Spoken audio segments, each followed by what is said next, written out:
الحمدللہ والصلاة والسلام علی رسول اللہ اما بعد باب الصدق ریاض الصالحین کا یہ چوتھا باب آج ہم اللہ کی توفیق سے پڑھ رہے ہیں جو سچائی کے متعلق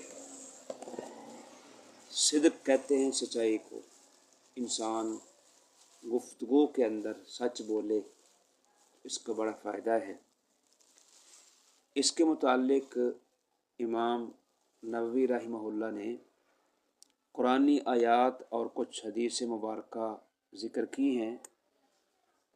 سورہ توبہ کی یہ آیت مبارکہ انہوں نے پیش فرمائی ہے کہ اللہ کریم فرماتے ہیں، یا ایھا الذین آمنوا اتقوا اللہ، اے وہ لوگو جو ایمان لائے ہو، اللہ سے ڈر جاؤ، تقوی اختیار کر لو، وکونوا مع الصادقین، اور ہو جاؤ سچے لوگوں کے ساتھ، یعنی جو سچ بولتے ہیں تم بھی سچ بولا کرو۔ اس قرآنی آیت مبارکہ میں اللہ تعالیٰ نے دو چیزوں کی تلقین کی ہے، ایک تقوی کی اور ایک سچوں کے ساتھ مل جانے کی۔ صادق کی جمع کیا ہے؟ صادقین۔ صادق کہتے ہیں جو قول و فعل میں کیا ہوتا ہے؟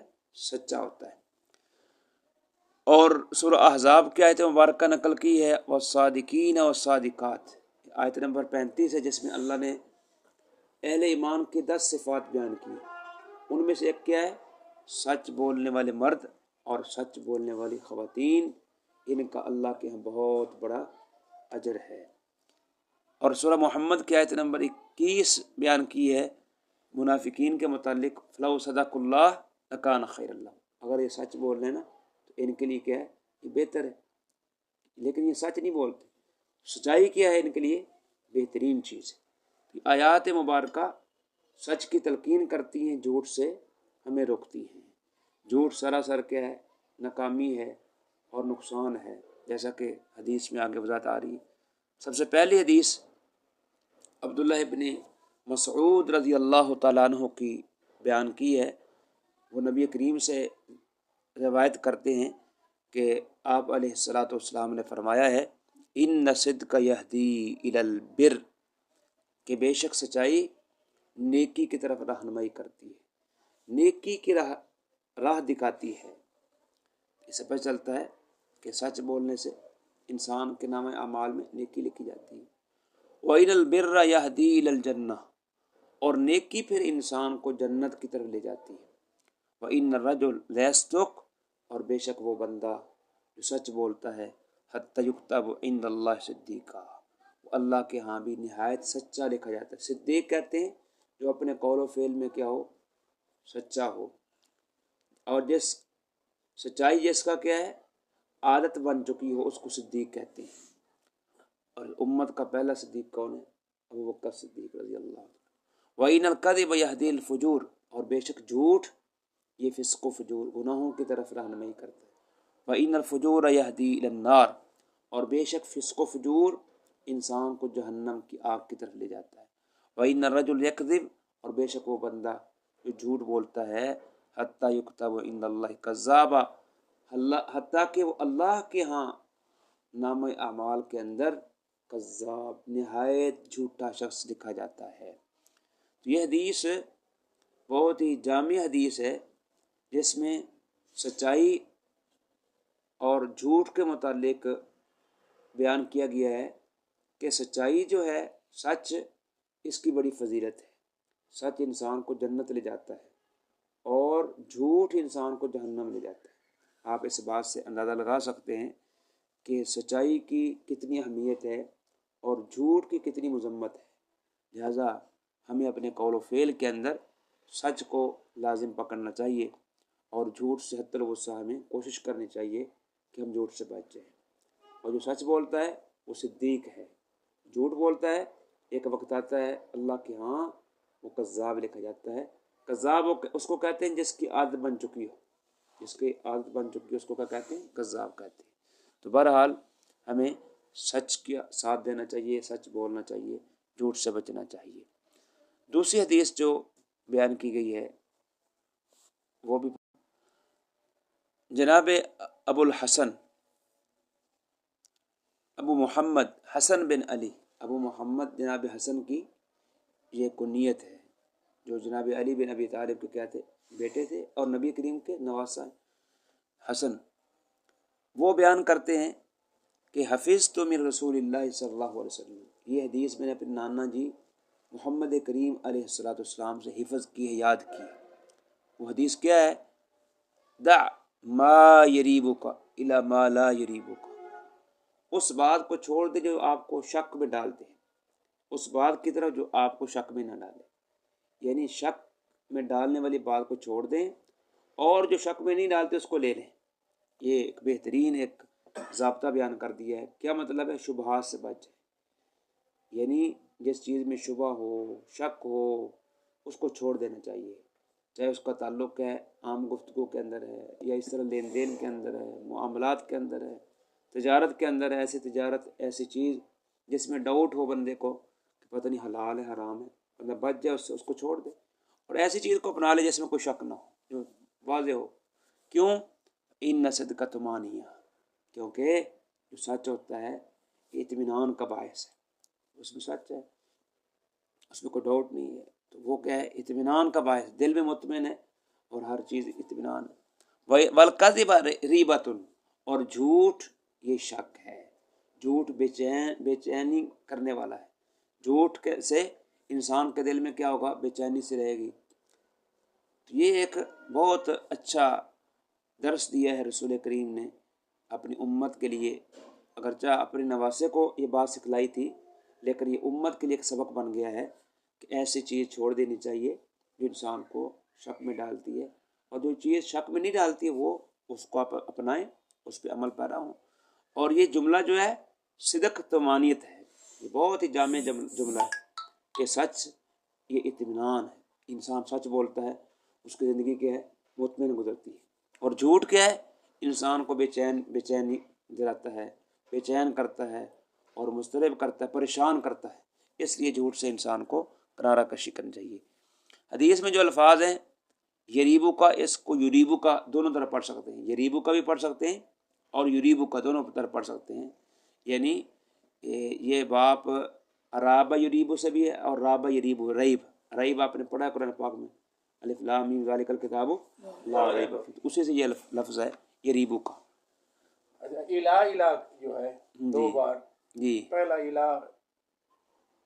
الہ جو حرف جار ہے اور ما جو الگ ہے، ما اس کی طرف، لا یریبو کو جو چیز آپ کو شک میں نہ ڈالے، یعنی ایسی چیز چھوڑ دو جو آپ کو شک میں ڈالتی، الہ اس کی طرف، ما لا یریبو کو جو آپ کو شک میں نہ ڈالے۔ جی تیسری حدیث نقل کی ہے جناب ابو سفیان صخر بن حرب رضی اللہ تعالیٰ عنہ سے۔ ابو سفیان جناب امیر معاویہ کے والد محترم ہیں، فتح مکہ کے موقع پہ مسلمان ہوئے تھے، اس سے پہلے کیا تھے؟ اسلام کے بڑے دشمن تھے، اور یہ ایک لمبی حدیث ہے جس میں ہرقل کا قصہ ہے، جب وہ شام گئے ہوئے تھے اور شام میں رسول کریم علیہ الصلوۃ والسلام کا سفیر پہنچتا ہے خط لے کر کے، جس میں ان بادشاہوں کو اسلام کی دعوت تھی، تو ہرقل جو ہے وہ پوچھتا ہے کہ کوئی حجاز سے، مکہ سے کوئی یہاں مسافر، کوئی تاجر آیا ہوا ہو تو ہمارے سامنے آئے، ترجمانی کرنے والا۔ تو ابو سفیان اس موقع پر وہاں گئے ہوئے تھے تجارت کرنے کے لیے، ابھی یہ کافر تھے، مسلمان نہیں ہوئے تھے۔ ہرقل عیسائی ہے اور یہ روم کا بادشاہ ہے ہرقل، یعنی ان کا لقب کیا تھا؟ قیصر، اور ہرقل اس کا نام ہے۔ تو یہ لمبی حدیث ہے، صحیح بخاری میں کتاب جو بدء الوحی ہے اس میں امام بخاری رحمہ اللہ نے اس حدیث کو ذکر کیا ہے۔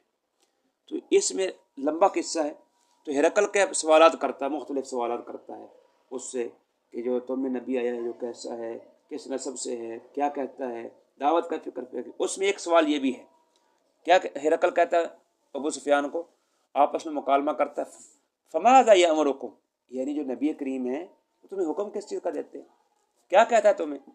ابو سفیان اس وقت کا، یہ دونوں کافر ہیں، ابھی مسلمان نہیں ہوا تھا ابو سفیان، یعنی ایک کافر کے جو ہے کومنٹس ہیں محمد کریم علیہ الصلوۃ والسلام کے بارے میں، یعنی حالت کفر میں، لیکن اب تو وہ مسلمان ہو گئے تھے بعد میں۔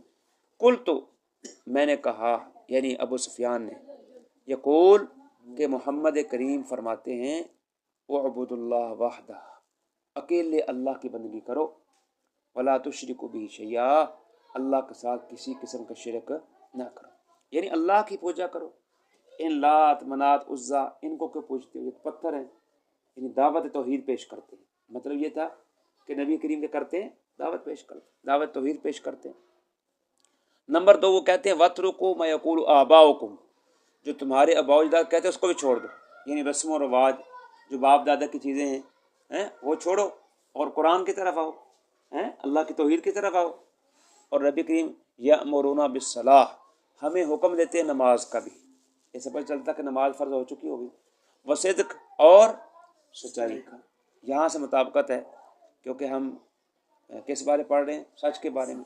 مطلب خود بھی نبی سچا ہے، صادق و امین تھے پیغمبر، کافر بھی مانتے تھے صادق امین، اور سچ کا ہمیں بھی کیا کرتے ہیں؟ حکم دیتے ہیں۔ والعفاف، اور پاک دامنی کا، عفاف کس کو کہتے ہیں؟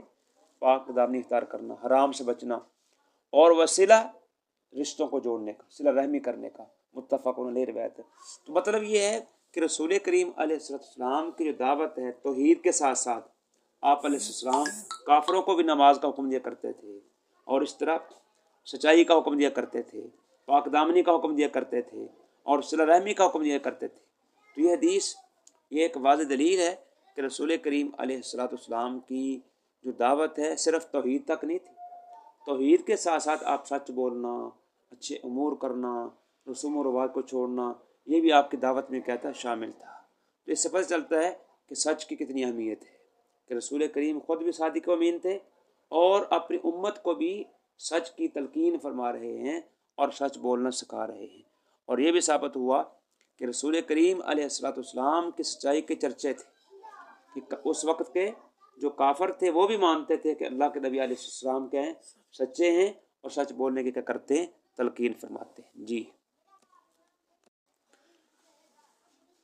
جناب ابو ثابت بنانی بیان کرتے ہیں، اور وہ کہتے ہیں ابو سعید یا ابو الولید بیان کرتے ہیں۔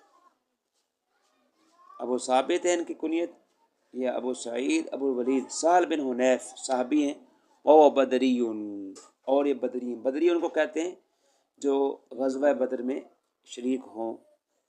ویسے تو یہ رسول کریم کے تمام غزوات میں شریک تھے، اور خاص طور پر بدر میں بھی شریک تھے، ان کو کیا کہتے ہیں؟ بدری کہتے ہیں۔ کہتے ہیں ان النبی صلی اللہ علیہ وسلم قال، بے شک نبی کریم نے فرمایا ہے، من سأل اللہ تعالی شہادہ بصدق، جو بندہ اللہ سے شہادت مانگتا ہے سچے دل کے ساتھ، یعنی صدق دل سے مانگتا ہے اللہ مجھے کہ شہادت کی موت عطا فرمانا، بلغہ منازل الشہداء، تو اس بندے کو اللہ شہداء کے مقام تک پہنچائے گا۔ وَإِن مَاتَ عَلَىٰ فِرَاشِهِ، اگر جب اپنے بستر پر فوت ہو جائے، لیکن نیت ہے، لیکن وہ بستر پہ فوت ہوا ہے، جہاد نہیں گیا، لیکن اس کی نیت یہ تھی کہ میں اللہ کی راہ میں شہید ہو جاؤں، اللہ سبحانہ تعالیٰ اس کو انشاءاللہ قیامت کے روز شہید کے مقام پر کیا کرے گا؟ پہنچائے گا۔ تو یہ حدیث صدق دل کی، یعنی صدق دل کو واضح کرتی ہے کہ انسان کو دل کا بھی سچا ہونا چاہیے، یعنی ایک قول و فعل میں سچا ہے تو دل بھی اس کا کیا ہو؟ سچا ہو، اس میں بھی سچائی ہو۔ اور یہ بھی ثابت ہوا کہ یہ صدق دل ہے، یہ سبب ہے کس چیز کا؟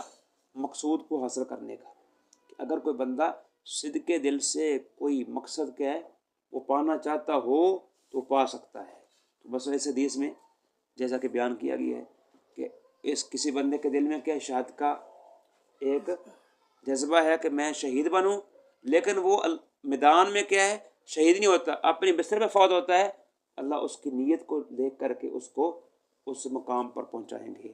اس پر چلتا ہے کہ نیکی کے عمل میں جو بھی انسان وہ نیت کرتا ہے اس کو اجر و ثواب ملتا ہے، اگرچہ اس کا عمل اس کے مطابق نہیں بھی ہے، یعنی وہ جو جذبہ اس نے کیا ہے اس مطابق عمل نہیں کیا، لیکن صرف نیت ہی ہے، اس نیت کا اللہ سبحانہ وتعالیٰ اجر و ثواب عطا فرمائے گا، کیونکہ آپ نے پڑھا ہے حدیث انما الاعمال بالنیات، کہ اعمال کا دارومدار کے نیت پر ہے، نیت اس کی خالص تھی، صدق دل سے اس نے مانگا ہے، انشاءاللہ اللہ سبحانہ وتعالیٰ اس کو جو شہداء کا مقام ہے وہ عطا فرما کے رہے گا، اگرچہ وہ